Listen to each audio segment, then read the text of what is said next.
Hi guys, today I'm going to be showing you how to make a really simple ghost pinata for all your Halloween parties.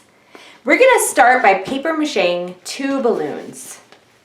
I've mixed up our paper mache mixture here. I didn't use a recipe, I just threw in some flour in a bowl, added some water until I got the texture I wanted. A thicker texture will make the pinata harder to hit, and a thinner one will make it easier. So depending on how many kids you have or how old the kids are will depend on how thick you want your flour mixture. As well, it'll depend on how many layers you want your pinata to be. Throughout this video, you'll see me put on about 4 layers onto our pinata. That would be good for about 10 children, 10 and under. But if you have older kids or even teenagers, you might want to add a couple more layers, either to the balloons initially or later to the whole thing. And you'll see that as we go through the video. So when we're paper macheing a balloon, it's kind of easy to set it on a cup. We want to make it go every which way. So some horizontal, some vertical, some diagonal, and you want a mixture of directions. This will ensure that it's as tough as it needs to be. And kind of smooth it down as you go. You want to make sure to paper mache so the whole balloon's covered. So you don't want to see any pink spots, or whatever color your balloon is. Okay, once you have both your balloons done, you can leave them to dry.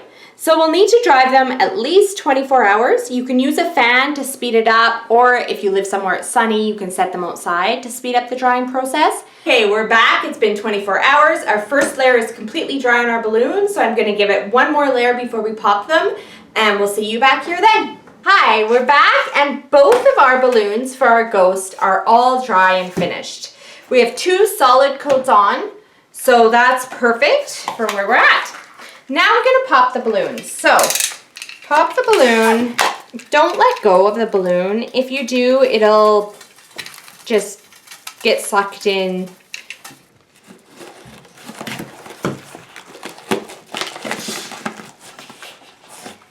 There we go. Now we'll do the same for the other balloon. Okay, both of our balloons are done now.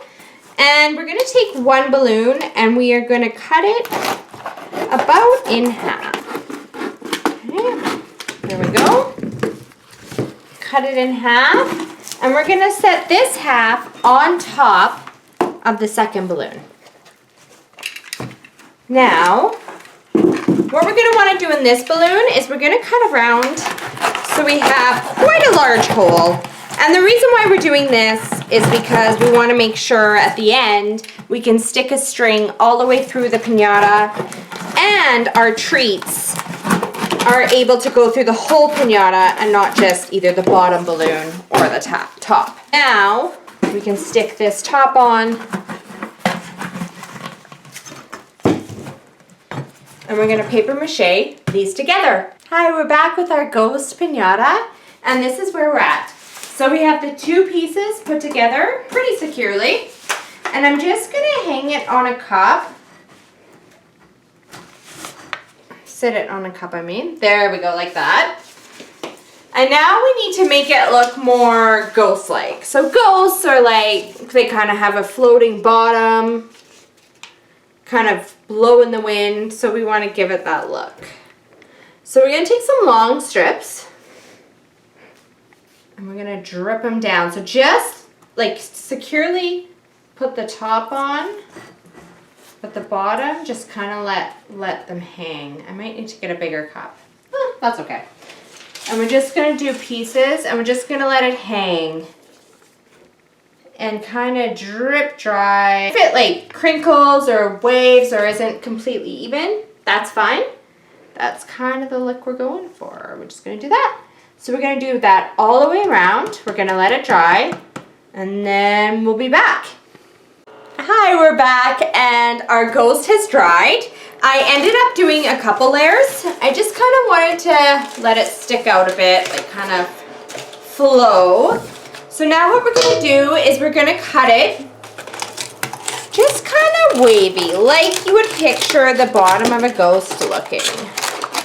We're gonna go around and trim it. We're gonna clean up the edges after, so don't worry if it's kind of not neat looking.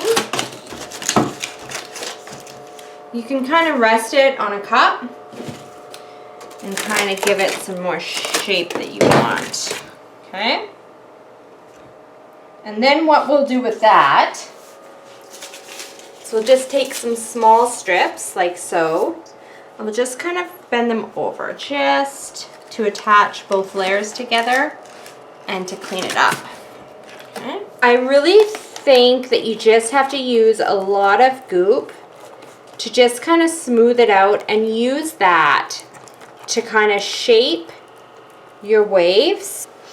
But yeah, I just want to show you that part because it can seem a little daunting when you first start to do it. Yeah, so there you go. I'll show you how we're going to make our arms. So I'm also going to draw some ghost arms. And we'll cut those out. Okay, we have our arms cut out. So we have some tape here, and we're just going to tape them on. And then we'll paper mache over them so we can blend them in. Okay, there we go. So attach the other one, paper mache over them, and we'll see you back here. Okay, we're back and our ghost is all made. So as you can see, I think he turned out pretty cute. I think once he's painted, he's gonna be nice. The kind of waves at the bottom worked out pretty decent. If you wanted to cut them out with more definition and re-paper mache them, if you're super, you know, if you really like it neat and tidy, you can do that. I think I'm gonna leave mine though, because I think once it's painted, it's gonna look fine. Okay, we're back and we have our finished ghost. It's a really simple paint job. So this is one of the easiest pinatas to paint. You just gotta paint on some eyes and a mouth and he's good to go. So if you do try making this pinata, let me know in the comments below. I'd love to see how they turn out. And otherwise, like and subscribe and we'll see you next time.